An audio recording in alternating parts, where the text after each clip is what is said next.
Hello and welcome back to Scholastically Natalie, where we talk about books, writing, reading, D&D, and sometimes other things. So, I know this is kind of late. My apologies. I thought to myself when I was off of work, I was like, oh yeah, we'll just record the video in the morning, edit it, upload it, no issue. The truth is that I'm an idiot who plays too much Pokemon, and so I woke up late today, and then I went to Panera to finish my book and get lost in my zoning out and finishing up things I wanted to do that I can't seem to finish up in my own apartment. It was lovely. I had a really successful, zone out and just get crap done yesterday. I didn't even realize that, time had passed until the table in front of me got up to leave because it was almost closing, and I was like, oh, okay, I guess I should leave too. But today we are doing a book talk / book review of Inward by Young Pueblo. So, this is a poetry collection, and on the back is one poem. True power is living the realization that you are your own healer, hero, and leader. This was a gift from some of my friends for Christmas. I have been working on finishing it. It's a long-ish read. It's a lot of short poems interspersed with some lengthy ones, but it's mostly like the one on the back, to be honest. But there's about 224 pages. And while the poems aren't very long, they're kind of thick, if that makes sense. I'll explain more when we get to my overall impressions. I have, as usual, selected a number of poems that I thought hit the best, with me at least, and I made sure to sticky tab them all so that I can flip right to them. I'm slowly improving at this. So, first we have, none of these poems have titles, but on page 10 we have a relatively long one. Many of us walk the earth as strangers to ourselves, not knowing what is true, why we feel what we feel, actively working to repress experiences or ideas that are too jarring for us to observe and release. It is a paradox occurring in the human mind. We run away from what we do not want to face, from what brings feelings of pain, and from problems we don't have answers to. But in our running away from ourselves, we are also running away from our own freedom. It is through the observation of all that we are and accepting what we observe with honesty and without judgment that we can release the tension that creates delusions in the minds and walls around the heart. This is why the keys to our freedom lie in our darkness. Because when we observe our darkness by bringing our light of awareness inward, the ego begins to dissipate into nothingness and the subconscious slowly becomes understood. The mind is full of shadows, but shadows cannot withstand the patience and perseverance of light.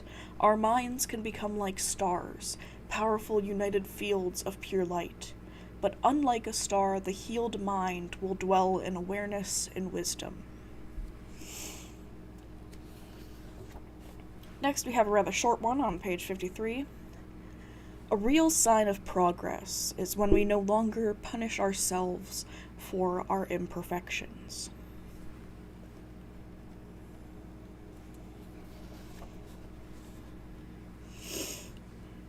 A rather long one on page 81. There is an important difference between dwelling in misery and understanding that on the path of healing, things will come up that sometimes cause us to feel the old emotions and patterns that we are working on letting go. There is great power in honoring the reality of our current emotions, not feeding them or making them worse, but simply recognizing that this is what has arisen in this present moment, and that this will also change. When we create this space within ourselves, a space of calmness that is undisturbed by the storm tends to pass more quickly. Practicing such profound honesty within ourselves helps in all facets of internal and external life. There is no real freedom without honesty, and without honesty, there can be no peace of mind. Healing ourselves isn't about constantly feeling bliss. Being attached to bliss is a bondage of its own. Trying to force ourselves to be happy is counterproductive, because it suppresses the sometimes tough reality of the moment, pushing it back within the depths of our being, instead of allowing it to arise and release.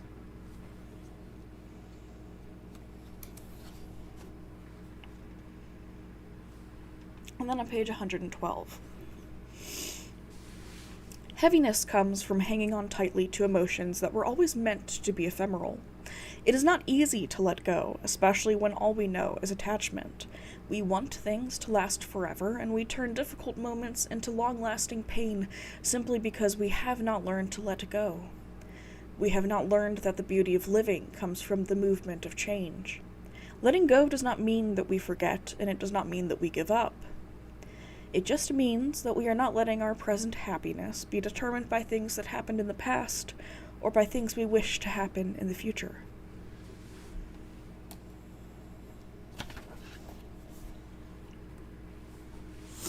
Then on page 121.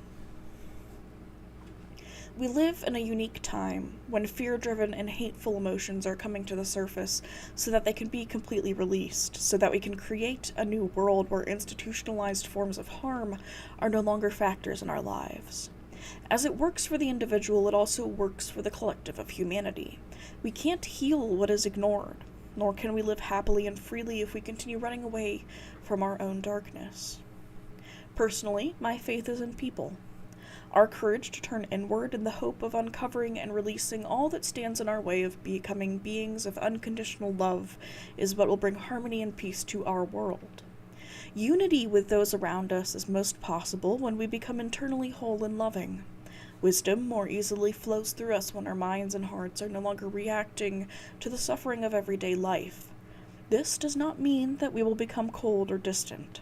It means that we will learn to respond calmly to the inevitable changes of life without causing ourselves misery. We will learn to respond to life, as opposed to blindly reacting to it. Humans affect one another deeply, in ways that the world at large is just beginning to understand. When we begin healing ourselves, it sets off waves that connect us to those who have healed in the past and those who will heal in the future. When we heal ourselves, it gives strength to those who need more support to take on their own personal healing journey. What we do reverberates throughout time and space. Like a rock thrown into a lake, the circles it creates move in all directions.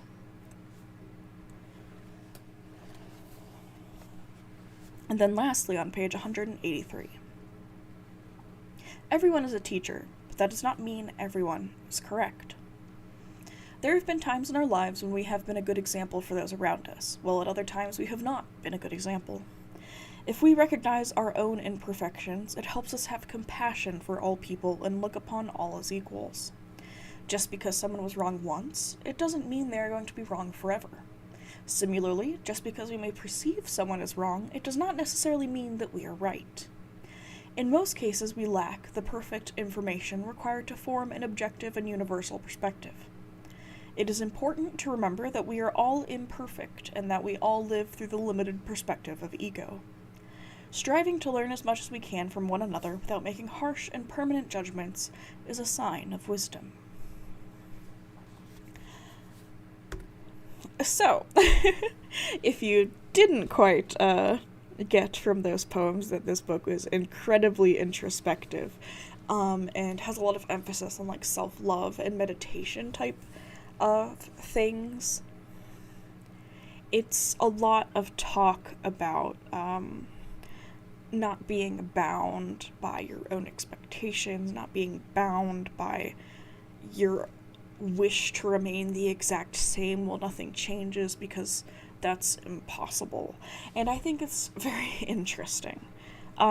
So this is divided into 4 parts with one interlude. Part 1 is about distance, Part 2 is about union, Part 3 is self-love, and Part 4 is understanding. To be honest, by the time we got to the second half of the book, I was identifying less with the poems, because it started to feel more like the self-help books that I've heard, and more like, it was more woo-woo-y, if that makes sense. Like, that's fine. Like, I'm not, like, upset about it. It just was hitting me less because it was a lot about, like, it was echoing the same ideas that I'd heard in the earlier poems, but in what I felt was a less potent way, I guess I should phrase it like that. Um, like, I loved the discussion of learning to be less reactive and more kind of, like, thinking things through and, like, facing changes that life brings without becoming, violent, I guess I should say, but that's not quite the right word I was looking for there. And, like, becoming more calm and accepting and letting things just flow. I deeply enjoyed the poems about that. And I also enjoyed the ones about, like, you can't just ignore the bad things or, like, the bad impulses that you have. You have to, like, accept them, like, and then, like, move on from them. You can't just bury it all in the back of your head and be like, this is fine, because that just means it's going to come back later and potentially even stronger, which I also liked, because there is a certain freedom and way of life to just expressing yourself and then going to the next moment. And so I thought all of that was quite good and quite interesting. But yeah, the second half didn't quite hit me as hard because it felt like it was just repeating the same idea, except now in terms of, like, self-love, which was interesting because the way they described self-love was, like, versus ego, because a lot of people interpret self-love as, like, thinking you're the best and, like, all sorts of great things about yourself, whereas this book defines thinking you're better than others as ego. And so they kind of phrase it in a way that's more like self-actualization, where you're just chill and you've accepted all the parts of yourself that you don't like so that you can continue to live life in a positive way without having to constantly, like, think about them, if that makes sense. There's also a lot of similar language to, like, when people talk about manifesting things and manifesting ideas, although in this case they went about it from, like, the different way, where they were like, if you've gotten attached to an idea and you want something, what you need to do is let it go and not be disappointed when you don't have it, because then it will find its way to you. Because if you're deeply attached to it and you get it, then you're probably going to lose it sooner because of how obsessed you are with it, which I thought was very interesting. And then lastly, there was a lot of ideals about how as you heal yourself and, like, accept the dark parts of yourself that you don't like, but make you who you are, there's discussion that, like, doing so can influence other people, because when you are calm and accepting, then that can help the people around you, and so then it will spread, and then eventually the whole world will become calm and accepting, which seems kind of unrealistic, but, I think they're meaning spiritually. But it was, all in all, a very interesting read. If you're into more, like, spiritual poetry, I think this would be up your alley. I don't know how I guess you could call it metaphysical, even though that's not how I was introduced to metaphysical poetry. But it was very interesting. And although I'm not really big into, like, poems dealing with spirituality, because I don't even know where I stand on that front, so, like, I don't want advice from poems right now. It was still a good look at, like, a different perspective onto how, like, we as humans work and how we as humans fit into the world. And I enjoyed that. So yeah, I don't know. Second half felt kind of like a slog, but that also might be because I was tired today, so who knows? Anyway, friends, in updates on me, so if you don't care about the random things I like to tell you at the end of my videos, thank you for watching. I hope you got something out of this. Now for rambling time. So I beat Pokemon Legends of Arceus, or at least kind of. I didn't complete the Pokédex yet, which is the next part. But I did, I did solve the big bad thing. I don't want to give you spoilers. It's really interesting. Like, I got to the point where there was like a giant plot twist, and it was like midnight, and I was like, okay, I can go to bed after I finish this quest. And then it was like plot twist, and I was like, oh no. And then I put off the final battle because it was causing me a lot of frustration, and I was like, I don't want to rage quit. So I did it on Wednesday night, and it was a lot of fun. And then I just played some Pokemon yesterday and caught some more things. And it was very enjoyable. Mostly in that I found a Zorua, and I did miss my chance to get a special Turtwig, because I was being real garbage at catching them during a time limit. The best thing to know about me is that I'm absolute garbage at timed events. I do very poorly. But beyond that, I finally cleaned all my forks. I was just really rejecting cleaning my silverware lately, so finally got done with that. It didn't even take that long. My brain was just making it a much larger issue than it needed to be, as always.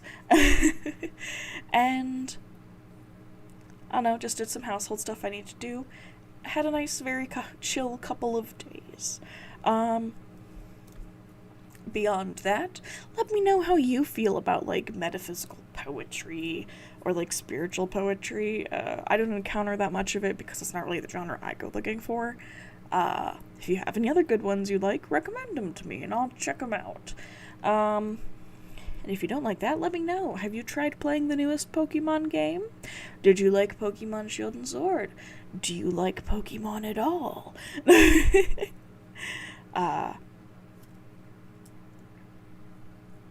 And that's what I'm going to leave you with. My brain is not loading anything interesting. It's just telling me we should go sleep. Sorry for any strange noises. I was just absent-mindedly peeling off the little markers I had on my book pages because, hi! And I've had a fan going because my apartment is really hot right now. Anywho, I hope you got something out of this video and you enjoyed discussing this book of poetry with me. And just let me know any or all of your thoughts in the comments below, and I will see you guys in the next one. Scholastically Natalie is out.